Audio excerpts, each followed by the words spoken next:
નમસ્કાર મિત્રો, સોનાના ભાવની ભવિષ્યવાણીની વાત કરીએ તો હવે આગામી દિવસોમાં સોના ચાંદીની કિંમતોમાં સતત વધઘટ નોંધાઈ રહી છે। જી હા મિત્રો, વાત કરીએ તો એક જ દિવસના ઘટાડા બાદ ફરીથી સોનાની કિંમતોમાં વધારો નોંધાઈ રહ્યો છે। તો હવે ખાસ કરીને વાત કરીએ તો મિત્રો આગામી દિવસોમાં એટલે કે ઉત્તરાયણ બાદ સોના અને ચાંદીની કિંમતોમાં ઘટાડો થશે। શું સોનાની કિંમતોમાં મોટો ઘટાડો થશે? તો લોકો સતત રાહ જોઈ રહ્યા છે, કારણ કે હવે દિવાળી બાદ સોનું જે છે એ સતત વધી રહ્યું હતું, ત્યારબાદ 2026માં હવે સોનાની કિંમતોમાં ઘટાડો જોવા મળી રહ્યો છે। તો ખાસ કરીને વાત કરીએ તો સૌથી મોટો સવાલ એ સામે આવી રહ્યો છે કે હવે ઉત્તરાયણ બાદ લગ્ન ગાળાની મોસમ શરૂ થઈ રહી ગઈ છે। તો હવે લગ્ન ગાળા નિમિત્તે સોના ચાંદીની ખરીદી હવે ક્યારે કરવી? શું આગામી દિવસોમાં હજુ પણ એવા સંકેતો જોવા મળી રહ્યા છે કે સોનાની કિંમતોમાં ઘટાડો થશે? તો મિત્રો આગામી દિવસોમાં જો તમે પણ સસ્તું સોનું ખરીદવાનો પ્લાન બનાવી રહ્યા છો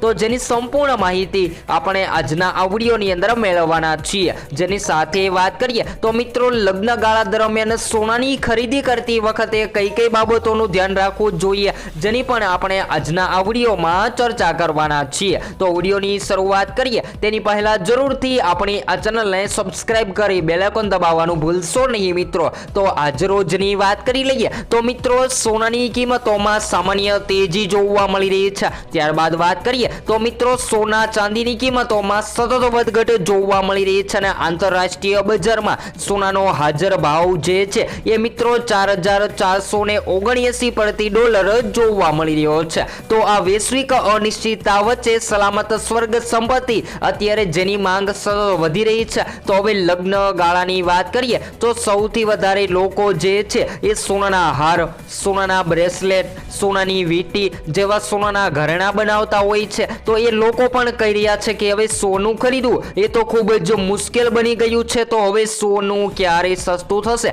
ત્યારબાદ મિત્રો ચાંદીની પણ વાત કરી લઈએ તો ચાંદીના ભાવમાં પણ સતત વધારો નોંધાઈ રહ્યો હતો, એ ચાંદી પણ હવે ધીમી ગતિએ સસ્તી થતી જોવા મળી રહી છે। તો સૌપ્રથમ તો આજના તાજા ભાવથી શરૂઆત કરી લઈએ તો મિત્રો આજે શું રહ્યા સોના અને ચાંદીના તાજા ભાવ? તો 22 કેરેટ સોનાના ભાવથી શરૂઆત કરી લઈએ તો 22 કેરેટ સોનાની કિંમતોમાં 1 ગ્રામ સોનું 12,875 માં, જ્યારે 10 ગ્રામ 1,28,750 માં, જ્યારે 100 ગ્રામ 12,87,500 માં જોવા મળી રહ્યું છે। તો 22 કેરેટ સોનાની કિંમતો ઘટી ત્યારબાદ હવે વધતી જોવા મળી રહી છે। તેવી જ રીતે 24 કેરેટ સોનાના ભાવની પણ વાત કરી લઈએ તો આજે 1 ગ્રામ સોનાની કિંમત 14,046 માં, જ્યારે 10 ગ્રામ 1,40,460 માં, જ્યારે 100 ગ્રામ 14,04,600 માં જોવા મળી રહ્યું છે। ત્યારબાદ મિત્રો ચાંદીના ભાવની વાત કરીએ તો મિત્રો ચાંદીની માંગ ખાસ કરીને ઔદ્યોગિક લેવલે ખૂબ જ મજબૂત બની રહી છે। તો આજના તાજા ચાંદીના ભાવની વાત કરીએ તો આજે 1 ગ્રામ ચાંદી 260 માં, જ્યારે 10 ગ્રામ 2,600 માં, જ્યારે 100 ગ્રામ 26,000 માં અને 1 કિલો ચાંદી 2,60,000 ની સપાટીએ ટ્રેડ થતી જોવા મળી રહી છે। તો આજની વાત કરીએ તો મિત્રો 1 કિલો ચાંદીની કિંમતોમાં ભારે વધારો નોંધાયો છે। ત્યારબાદ સોનાના ભાવની વાત કરીએ તો સોનાની કિંમતોમાં સ્થિરતા પ્રમાણે તેજી જોવા મળી રહી છે। તો મિત્રો ઔદ્યોગિક માંગ, જે આ ચાંદીના ભાવની વાત કરીએ તો ચાંદીના ભાવ જે છે એ ચાઇનીઝ ઇકોનોમી પર નિર્ભર રહેતા હોય છે અને જ્યારે ચાઇનીઝ ઇકોનોમીની અંદર વધઘટ જોવા મળે ત્યારે ચાંદી માર્કેટમાં મોંઘી અને સસ્તી થતી જોવા મળતી હોય છે। પરંતુ હાલ વાત કરીએ તો મિત્રો ખાસ કરીને સોલાર પેનલ બનાવવામાં, ઇલેક્ટ્રોનિક્સ ઉપકરણો બનાવવામાં, ઈવી બાઇક બનાવવામાં ચાંદીનો મોટા પ્રમાણમાં ઉપયોગ થઈ રહ્યો છે,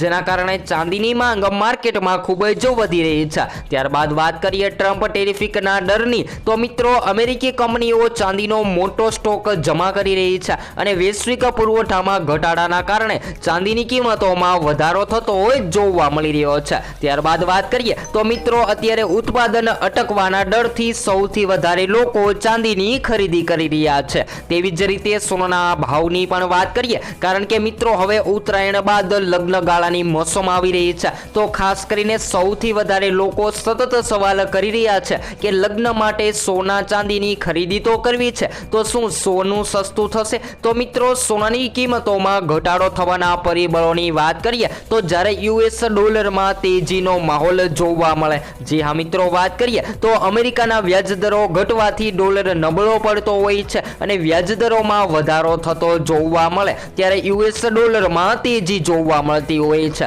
જેના કારણે સોના અને કિંમતોમાં ફેરફાર થતા હોય છે. ત્યારબાદ વાત કરીએ તો મિત્રો ભૌગોલિક અને રાજકીય તણાવ. જી હા, વાત કરીએ તો રશિયા અને યુક્રેન યુદ્ધ અને દુનિયામાં તણાવ સતત વધી રહ્યા છે, જેના કારણે સોનાની માંગમાં મજબૂતાઈ જોવા મળી રહી છે અને શેર માર્કેટ અને નિફ્ટીના રોકાણકારો જે છે એ સતત પોતાના પ્રોફિટ માટે સોનાની પસંદગી કરી રહ્યા છે. ત્યારબાદ વાત કરીએ તો મિત્રો કેન્દ્રીય બેંકો દ્વારા પણ ભારે સોનાની ખરીદી. જી હા મિત્રો, વાત કરીએ તો કેન્દ્રીય બેંકો મોટા પ્રમાણમાં સોનાનો હિસ્સો વધારી રહી છે, જેના કારણે પણ સોનાની માંગ વધી રહી છે અને જો આવી જ રીતે આગામી દિવસોમાં જોવા મળ્યું તો સોનાની કિંમતોમાં પણ હજુ વધારો જોવા મળે તેવી શક્યતાઓ જોવા મળી રહી છે. ત્યારબાદ વાત કરી લઈએ તો મિત્રો સોના ચાંદી જે છે એ હવે ક્રેશ ક્યારે થશે, ઉત્તરાયણ બાદ શું મોટો ઘટાડો થશે? તો બધા જ મિત્રોને જણાવી દઈએ કે આગામી દિવસોમાં ઉત્તરાયણ બાદ હવે વાત કરીએ તો મિત્રો ખાસ કરીને હવે લગ્ન ગાળાની મોસમ આવી રહી છે, તો લગ્ન ગાળાની મોસમમાં સોનાની માંગમાં વધારો થતો હોય છે. ત્યારબાદ વાત કરીએ ચાંદીની તો મિત્રો ચાંદીની કિંમતોમાં પણ વધારો નોંધાઈ શકે છે, તો અત્યારે ઘટેલા ભાવનો લાભ લઈ અને સોના ચાંદીની ખરીદી કરી લેવી જોઈએ. ત્યારબાદ વાત કરીએ તો મિત્રો સૌથી વધારે સોનાની કિંમતોને અસર શેના કારણે થઈ રહી છે, તો અમેરિકા અને વેનેઝુલા વિવાદ વચ્ચે સોના અને ચાંદીની કિંમતોમાં મોટી ઉથલપાથલ જોવા મળી રહી છે. જી હા મિત્રો, વાત કરીએ તો અમેરિકા અને વેનેઝુલા પર હુમલો કરીને તેના અત્યારે પ્રમુખ નિકોલ માદુરોને અત્યારે પકડ્યાના નિર્દેશ સાથે ભૂ રાજકીય તણાવમાં વધારો થવાથી અત્યારે સોના ચાંદીની કિંમતોમાં ભારે વધઘટ જોવા મળી રહી છે અને બજારના નિષ્ણાતો જણાવી રહ્યા છે કે મિત્રો વૈશ્વિક ચાંદીમાં ભારે વધારો જોવા મળે તેવી શક્યતાઓ જોવા મળી રહી છે. ત્યારબાદ વાત કરી લઈએ તો મિત્રો વધુમાં વધુ લોકો સતત નજર રાખી રહ્યા છે કે આગામી દિવસોમાં અમેરિકાના ઔદ્યોગિક ઉત્પાદનના PMI તથા સર્વિસના ડેટા ઉપરાંત વાત કરીએ તો સપ્તાહના અંતે જાહેર થનારા અમેરિકનના ફાર્મ પર અત્યારે રો ડેટા પર જોવા મળી રહ્યું છે અને અમેરિકી ફેડ રિઝર્વ વર્ષ 2026માં 2 વખત વ્યાજદરમાં કાપ મૂકે તેવી ધારણા પણ સામે આવી રહી છે, જેના કારણે લોકો જે છે એ સતત પોતાના રૂપિયાને સુરક્ષિત રાખવા માટે સોના અને ચાંદીની ખરીદી કરી રહ્યા છે. ત્યારબાદ વાત કરીએ તો મિત્રો જો હવે તમે ઉત્તરાયણ બાદ સોનું ખરીદી રહ્યા છો તો જરૂરથી આગામી દિવસોમાં સોનાની માંગ વધી શકે છે, કારણ કે અમેરિકા અને વેનેઝુલા વચ્ચે વિવાદ વધતો જોવા મળે તો સોનાની કિંમતોમાં ભારે વધઘટ જોવા મળી શકે છે. ત્યારબાદ વાત કરીએ તો મિત્રો શેર માર્કેટ ટ્રેડિંગના દિવસોમાં ભારે કડાકો. જી હા મિત્રો, વાત કરીએ તો શેર માર્કેટમાં ખૂબ જ નબળાઈનો ટ્રેન્ડ જોવા મળી રહ્યો છે, જેના કારણે શેર માર્કેટ અને નિફ્ટીના રોકાણકારો જે છે જેમ કે ભારતીય શેર બજાર સામાન્ય રીતે વધતું અને ઘટતું જોવા મળતું હોય છે, પરંતુ શનિવાર જેવા દિવસોમાં માર્કેટ બંધ હોય છે. પરંતુ વાત કરીએ તો મિત્રો શેર માર્કેટમાં મંદીનો માહોલ સર્જાતા શેર માર્કેટના રોકાણકારો જે છે એ સૌથી વધારે પ્રોફિટ મેળવવા માટે સોના અને